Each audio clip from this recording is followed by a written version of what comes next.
나이가 들면 살아온 그 세월만큼 인간관계에 있어서 부딪히는 일은 없을 줄 알았는데 어릴 때와 크게 달라진 게 없는 것 같습니다. 내가 문제인 건지 타인이 문제인 건지 서로 자기 입장에서만 말을 하곤 하는데요. 혹시 저와 같은 생각인 분이 계시다면 철학자인 목자에게 배우는 인간관계의 기술을 지금부터 잘 들어주시기 바랍니다. 첫 번째, 상대방의 자존심을 짓밟는 무의미한 논쟁은 하지 않는다. 논쟁이 시작되면 상대방은 원래보다 자신의 입장을 더 고집하기 쉽다. 사실 논쟁은 아무런 의미가 없다. 논쟁에서 졌다면 더 할 말이 없고 상대방을 철저히 이겼다 해도 무슨 소용이 있을까? 일시적인 승리일 뿐 그 기쁨은 오래가지 않는다. 게다가 논쟁에서의 승리는 상대방의 자존심을 짓밟는 대가로 얻는 것이다. 상대의 체면을 깎아 얻은 승리 때문에 그로부터 원한을 사서 불이익을 당할지도 모른다. 논쟁을 할 때는 두 가지 결과를 생각해야 한다. 하나는 무의미한 표면적 승리이고 또 하나는 상대방의 호감이다. 이 두 가지를 동시에 얻을 수는 없다. 그렇다면 진정으로 원하는 것이 무엇인지 곰곰이 생각해 보아야 한다. 두 번째, 겸손한 태도로 마음을 연다. 자만하지 말고 겸손하게 다른 사람의 비판을 기꺼이 받아들이고 자신의 잘못을 인정해야 한다. 넓은 마음으로 타인의 장점을 흡수해야만 자신의 장점도 더욱 향상될 수 있다. 사실 이것은 말로는 쉽지만 실행에 옮기기는 어려운 덕목이다. 겸손은 삶에서 가장 중요한 태도다. 세상은 크고 넓으며 그 속에서 개인은 아무리 강하고 영리해도 우주 속 작은 먼지에 불과하다. 자신보다 뛰어난 사람은 언제나 존재하기 마련이다. 세 번째, 자신의 재능을 과시하지 않는다. 지혜로운 사람은 자신의 빛을 감추고 겉으로는 우둔한 척한다. 이는 자신을 보호하고 재능을 더 잘 발휘하기 위해서다. 비범함을 추구하는 것은 긍정적인 태도지만 지나치게 자랑하고 주변을 무시하면 타인과 어울리기 어려워지고 반감을 살 수 있다. 내면의 지혜를 통해 자신의 재능을 드러내지 않고 감추는 것이 현명하다. 이렇게 하면 소인의 질투를 피할 수 있고 일도 더 순조롭게 진행할 수 있다. 네 번째, 지혜로운 사람은 상황과 사람을 가릴 줄 안다. 영리한 사람과 영리한 척하는 사람은 다르다. 영리한 사람은 자신의 영리함을 필요할 때만 사용하지만 영리한 척하는 사람은 타인을 이용하려 하다가 결국 자신이 함정에 빠지곤 한다. 영리함은 재산과 같아 그 재산을 언제 어떻게 사용하는지가 중요하다. 잔재주를 부리면 화를 부르기 쉽다.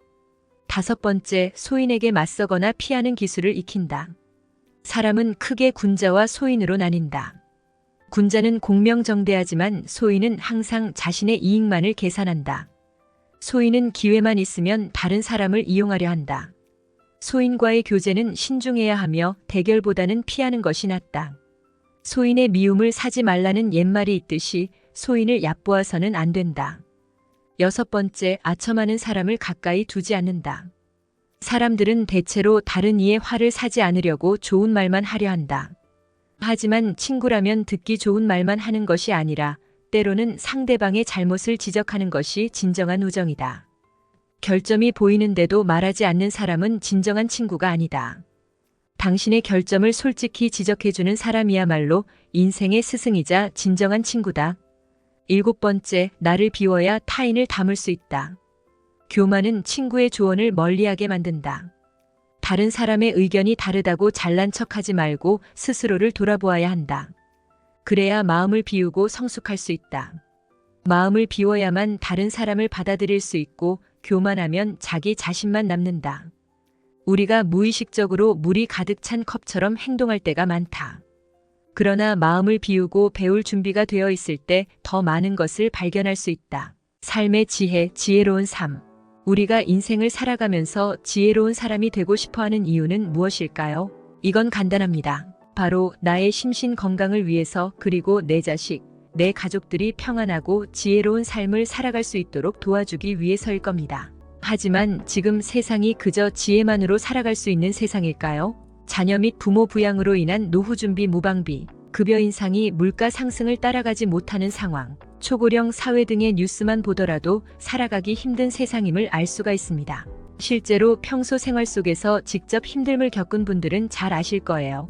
자식도 부모에게 지혜보단 돈을 바라고 나 자신도 삶의 지혜보다도 행복한 노후를 보낼 수 있는 돈이 필요하지만 없던 돈이 갑자기 짠 하고 생겨날 일은 전혀 없죠. 결국 돈이 없으면 지혜로운 말도 어리석은 말로 치부되기 일쑤고 자식들 역시 이제 와서는 그저 잔소리 하시는구나 라고 생각할 수가 있습니다. 그만큼 세상이 변해버린 거죠. 그래도 저는 여러분들에게 애써 지혜로운 마음을 다잡은 것을 후회하지 마시고 그대로 정진하시라 말씀드리고 싶습니다. 제가 인생에 대한 유튜브를 운영하면서 많은 분들이 인생의 지혜보다도 돈을 더 우선시 하신다는 것을 모를 리가 없잖아요.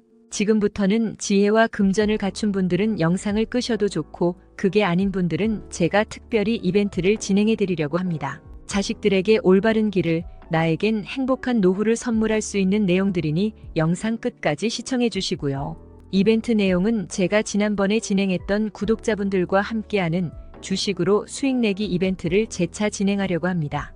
당연히 100% 무료로 진행을 했고 여기 보면 아시겠지만 제가 지난번에도 저한테 지혜라고 남기신 모든 구독자분들께 이렇게 AI 관련 수혜주 중에 가장 급등할 확률이 높은 한 종목, 많은 종목도 아니라 딱 대원전선 한 종목을 여러분들에게 추천드렸습니다. 그러면서 정확히 얼마에 매수해야 하는지, 얼마 정도에서 팔아야 큰 수익을 볼 수 있는지 이런 부분들까지 여러분들에게 정확히 알려드렸었는데요. 실제로 어떻게 됐나요? 오른쪽을 보면 아시겠지만 제가 문자로 이 대원전선을 소개해드리고 나서 실제로 이렇게 300% 3배 이상의 급등이 나왔습니다. 그래서 당시에도 많은 구독자분들이 제가 드린 대원전선으로 수익을 볼 수가 있었는데요. 다시 한번 축하드립니다. 자, 이번에도 마찬가지입니다. 최근에 이슈되고 있는 게 자율주행의 완전 상용화이기 때문에 우리가 어떻게 생각해 볼 수 있을까요?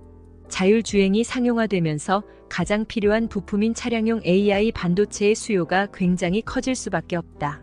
그럼 그 중에서 과거 자율주행 관련주로 크게 오른 전적이 있고 차량용 반도체 매출이 계속해서 증가하고 있는 우리나라 기업들 중에 한 곳이 가장 크게 부각을 받을 수밖에 없겠구나. 당연히 우리가 이쪽으로 생각을 해야 된다는 겁니다. 그렇기 때문에 이번에도 지난번과 똑같이 지혜라는 문자를 보내시면 이번에는 차량용 반도체 관련주 중에 앞으로 대장주 역할을 하면서 가장 크게 급등하는 종목을 구독자분들에게 문자로 종목명과 매매하는 시점을 모두 알려드리겠습니다. 그래서 여러분들이 지혜로운 삶과 더불어 행복한 노후와 가족의 화합을 위해 주식으로 돈 버는 연습을 한번 해보시라 이렇게 말씀을 드리는 거고, 혹시라도 나는 주식을 하지 않는다 하시는 분들은 주변에 주식하시는 분들에게 추천을 해주셔도 되고, 아니면 연세가 있으셔서 투자가 어려우신 분들은 자녀분들에게 한번 사봐라, 이걸로 한번 수익을 내봐라 이렇게 스마트하고 지혜로운 조언을 해줄 수도 있겠죠?